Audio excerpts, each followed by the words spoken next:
Warm அப்னா stretching மட்டும் நினைச்சிட்டு இருக்கீங்களா? It is more than that. Welcome to day 4 of getting a better physique and my clinical coaching rent.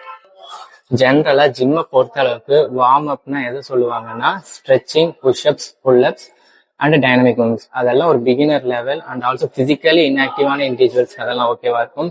But ஒரு intermediate லெவல்ல இருக்கீங்க அப்படின்னா so அதை தாண்டியும் மசில் ஸ்பெசிஃபிக்கா பண்ணணும். ஸோ இப்போ எனக்கு பைசப்ஸ்னா இன்னைக்கு எனக்கு பைசப்ஸ் டே.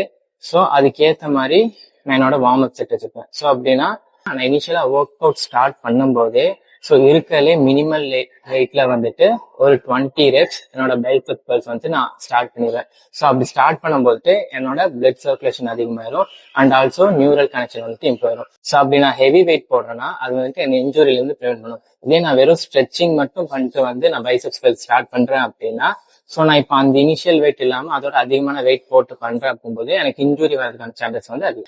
டே 4 இன்னைக்கு ஜிம்ல கம்ப்ளீட் பண்ணியாச்சு. இனிமேல் கிளினிக்கல் கோச்சிங்ல நேற்று ஐசியூல மொத்தம் 3 பேஷண்ட். ஒன்னு வந்துட்டு post of gall bladder removal case, இன்னொன்னு வந்துட்டு கிரானிக் ட்ரிங்கர். ஸோ ட்ரிங்கிங்லாம் ரொம்ப நாள் ஸ்டாப் பண்ணிட்டு again he started to drinking. அதனால கொஞ்சம் சீரியஸ் ஆயிட்டு ஐசியூல அட்மிட் ஆயிருந்தாங்க. இன்னொன்னு வந்து septic shock. So it is really life threatening condition. So அவர் எப்படி இருக்காருன்னு தெரியல, இன்னைக்கு போய் பார்த்தாதான் தெரியும். அவ்வளவுதான். டே 5ல பார்க்கலாம். பை.